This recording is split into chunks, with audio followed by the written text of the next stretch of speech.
How far along is Indonesia in digital revolution? I think not far enough yet, but herein lies the opportunity. Based on McKinsey's findings, the country presents a curious paradox. Its digital denizens are among the world's most active, and it has a vibrant startup ecosystem, but overall lags in embracing the benefit of modern technology. So here's more about the Asian digital landscape with McKinsey's Asia Digital Managing Partner, Greg Theisen. Gregor, thanks for your time here in Jakarta. And so welcome to the Marketplace program. So the first question is, can you explain, to start with, the innovation and transformation perspective towards Asian digital industry? Tommy, it's great being here. Yes, I mean, Asia is the most exciting place I've been for the last 20 years. You know, it's very easy to spot that I'm not from that region, I'm German with my accent, and I've spent 18 years in Europe beforehand. And being now in Asia, that's a place where digital innovation is really happening. And there are three myths I want to talk about, which people in the rest of the world think about Asia. Number one is Asian companies are only copycats. Number two is Asia is one single market. And number three is digital is only about attackers. And I can tell you, all of these 3 points, they are all wrong. They're all wrong. Can you elaborate more on that? Like how is your finding so far towards Asian region industries here? Yeah. The first one is around copycats. And you know, you can pick any example in any market. But if you think about WeChat, some people argue, oh, it's just a copy of WhatsApp.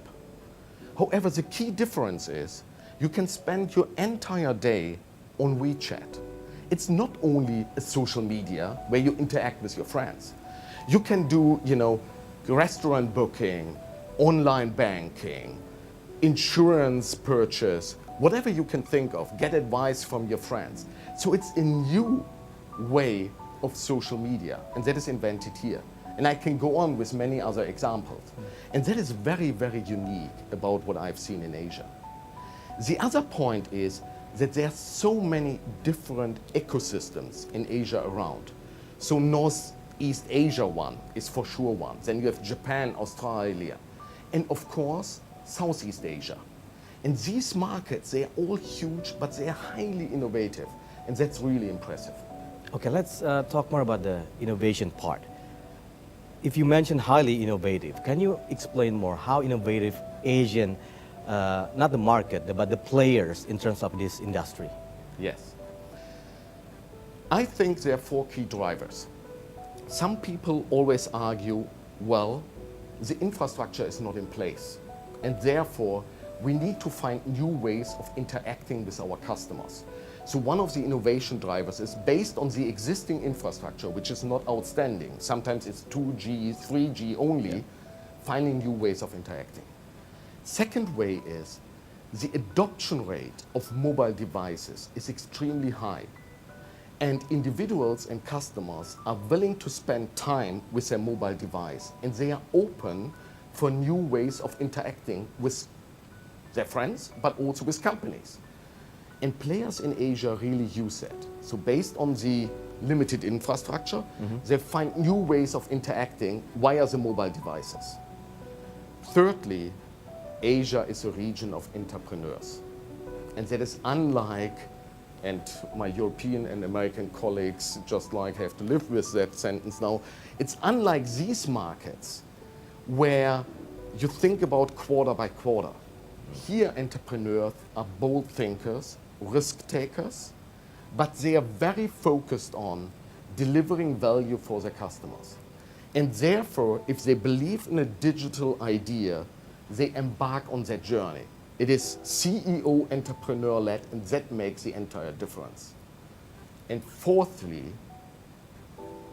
the population is growing and it's much younger. Can you tell me examples on companies that actually reshaping their business towards the digital industry so far? There are a couple of examples out there, and we as McKinsey never talk about individual companies in public. Yeah? But what we do is, and going back to the US, the big examples, it's Amazon, how they have disrupted it. It's Netflix, how they have disrupted media and the whole video streaming and so on. So these are examples of companies, they have disrupted it. But I come back to my other example with WeChat, and the disruption is just beginning. And that is, if you think about the WeChat ecosystem, you can manage your entire life within WeChat. The question is if you want to do that. But if you want to do that, you can do that. And that is really disrupting, because if you think about it, somebody is owning the customer relationship. It's WeChat.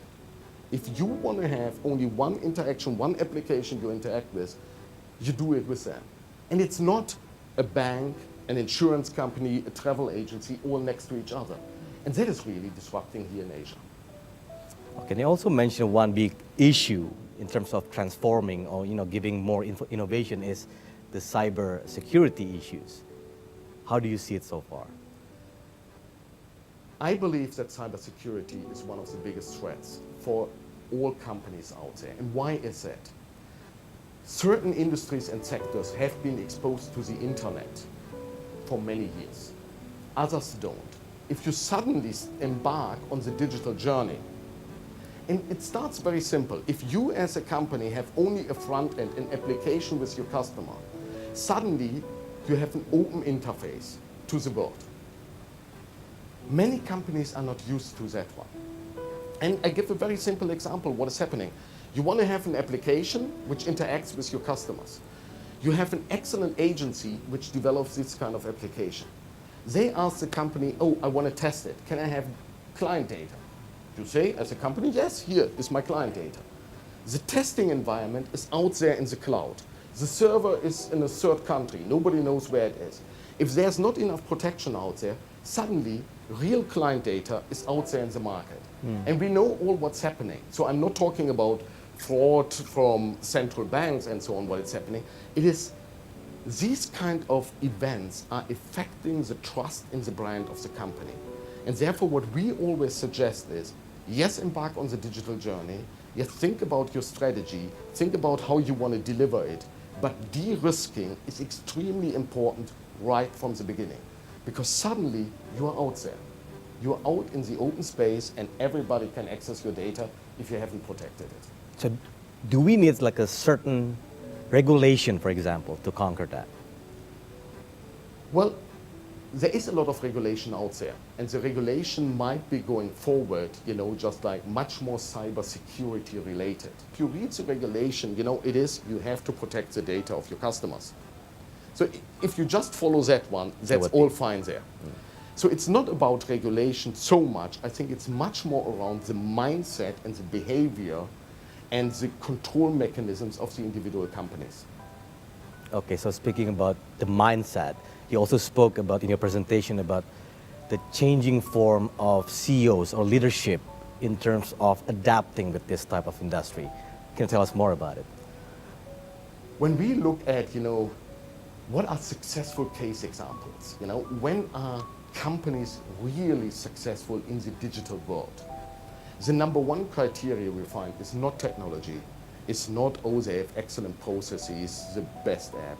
It is the top management, the leadership really believes in the new digital world. And if you think about it, why is it so important? It is so important because you need to transform the entire business system, from sales to production to management, controlling, finance, HR, to just like accounting, that you have your balance sheet and P&L.